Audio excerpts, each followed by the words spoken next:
Hi, my name is Sam Casco, and my capstone project is status anxiety and overall life satisfaction of young adults in the Bay Area. So, to first start off, I would like to bring up my friend. He was a very hard worker in life, and he worked very hard to make a name for himself. He had a haircutting business, he had a couple of art projects that was commissioned, and he even had a thrift business. But despite all these things that he pursued, he was still very unhappy with his life. And unfortunately, he ended up committing suicide last November of 2021.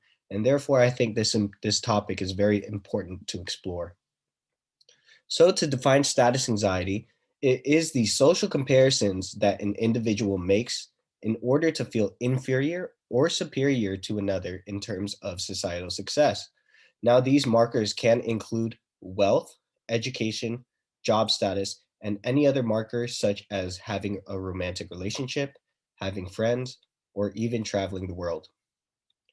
Now, to define life satisfaction, it is the extent to which an individual finds their life rich, meaningful, full, or of high quality, and it is an individual's feelings of contentment in their life. It poses the question of whether or not the individual considers the current life they are living ideal. Now, why study this relationship? So, several previous studies that have been conducted indicated that socioeconomic status is positively correlated with mental health status, especially among minority and ethnic populations. Also, recent 2021 data revealed that anxiety and depressive disorders have increased within adults, but this was attributed to the COVID-19 pandemic, and there is little to no research attributing this to one's life satisfaction. To define the social comparison theory, it's humans' innate nature to evaluate themselves in comparison to others in order to determine their social and personal worth.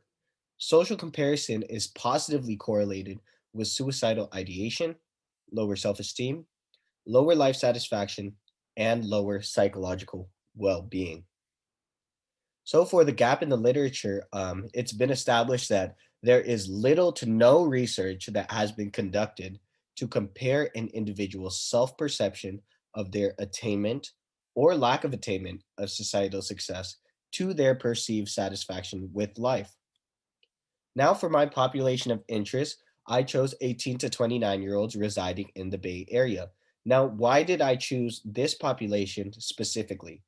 Well, 2015 data revealed that the average Bay Area home price is about $766,000 compared to the national home price at $247,000.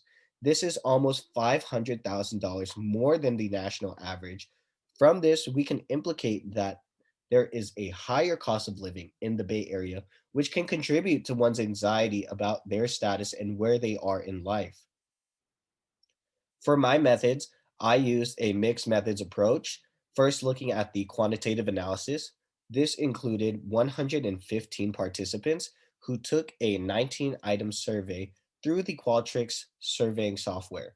Each survey lasted approximately less than 10 minutes, and for analysis, I used logistic regression through SPSS version 26. For qualitative analysis, this included 8 interviewees in total, 3 male and 5 female. The interviews comprised of 6 topics, which lasted less than 20 minutes, and I used thematic analysis in order to gain some insight and to find some similarities between the answers of participants. So the confounding variables that I included in the survey includes age, gender, race, alcohol use, marijuana use, tobacco use, and exercise frequency.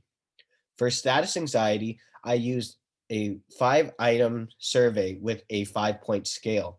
These statements were originally created and derived from peer reviewed journals and Alain de Botton's book, Status Anxiety. For life satisfaction, I used the satisfaction with life scale, otherwise known as the SWLS. This was 5 items with a 7 point scale. Now, going over the statements that were given to participants, they were asked to rate their agreement with the following statements below.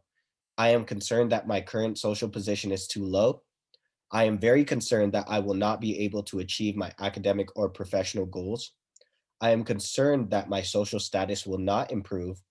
I am worried about my social position going down, and I feel anxious thinking that I am going to stay stuck in my social position all life. For overall life satisfaction, the same rules apply. Participants were asked to rate their agreements to these statements. In most ways, my life is close to ideal. The conditions of my life are excellent. I am satisfied with my life. So far, I have gotten the important things I want in life. And if I could live my life over, I would change almost nothing. For the survey results, first we're going to go over the univariate analysis. This included demographic factors, health behaviors, the exposure of status anxiety, and the outcome of life satisfaction. So we can see that 80.5% of all participants scored high in status anxiety. 56 participants scored low in life satisfaction, about 48.7%, and 59 participants scored high in life satisfaction, 51.3%. There's not a lot of variation between the life satisfaction variable, but there is just a little bit. For the bivariate analysis, this included all participants that were surveyed. And I thought these variables would have an impact on life satisfaction, and they include age, income, employment, high risk taking, and college education. For high risk taking, this includes variables such as alcohol use, tobacco use, marijuana use, and exercise frequency. So for all the variables that were included, there was only one that had a statistically significant relationship to overall life satisfaction and is highlighted in red. It is having a college education. So for the multivariate logistic regression, theoretically, those with low life satis or sorry, those with low status anxiety were 1.9 times more likely to have high life satisfaction. But unfortunately, because there was no statistically significant relationship, it remains inconclusive. But for those without a college education, they were 0.21 times more likely to have low life satisfaction.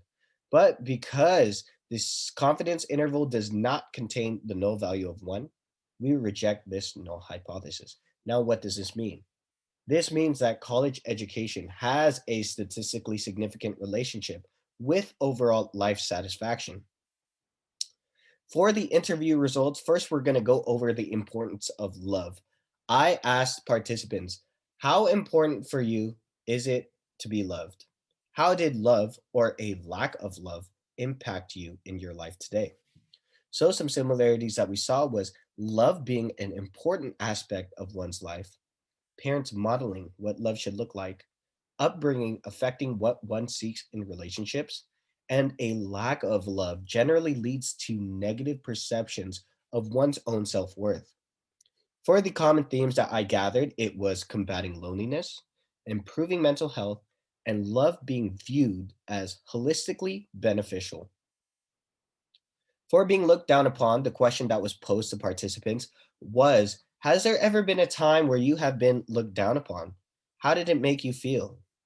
So some similarities that we saw was being looked down upon does not necessarily have to be directly confrontational.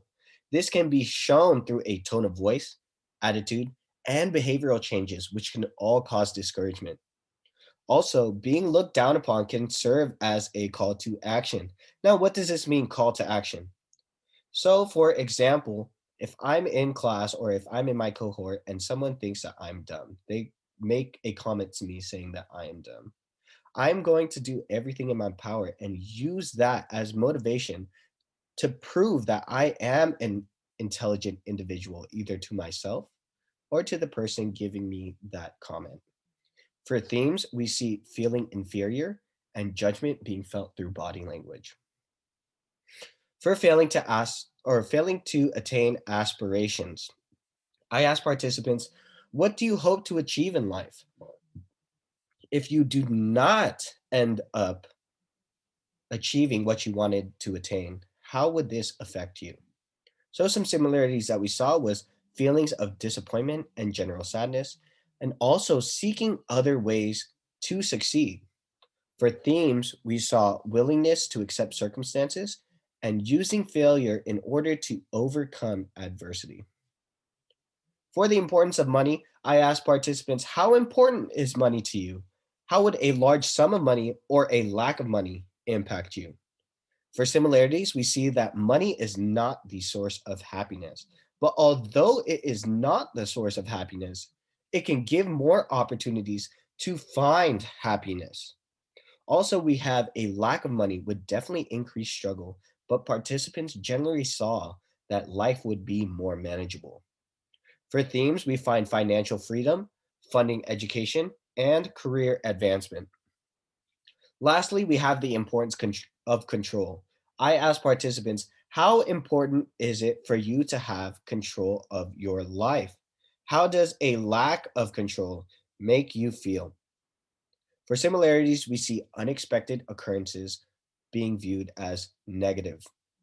Having control of one's life is of utmost importance, and feeling anxious, frustrated, stressed, and hopeless occurs when the individual does not have control of the situation at hand.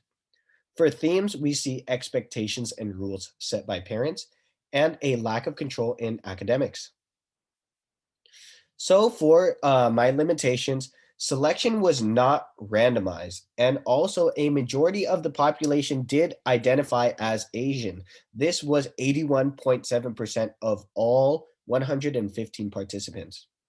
There was also it's possible that there was an inaccurate recollection of habits because all of the survey questions were self-reported, and this includes alcohol usage, marijuana use, tobacco use, and exercise frequency. Lastly, we find that a sample size of 115 participants may have been too small to draw upon any significant findings of the relationship between status anxiety and overall life satisfaction. So, in conclusion, this research suggests that status anxiety does not have a significant relationship with overall life satisfaction, but individuals without a college education were 0.21 times more likely to have low life satisfaction. Now, despite these findings, a population that is larger and randomized may give more insight into the relationship between status anxiety and overall life satisfaction, but more research needs to be conducted. Thank you for your time. Have a good one.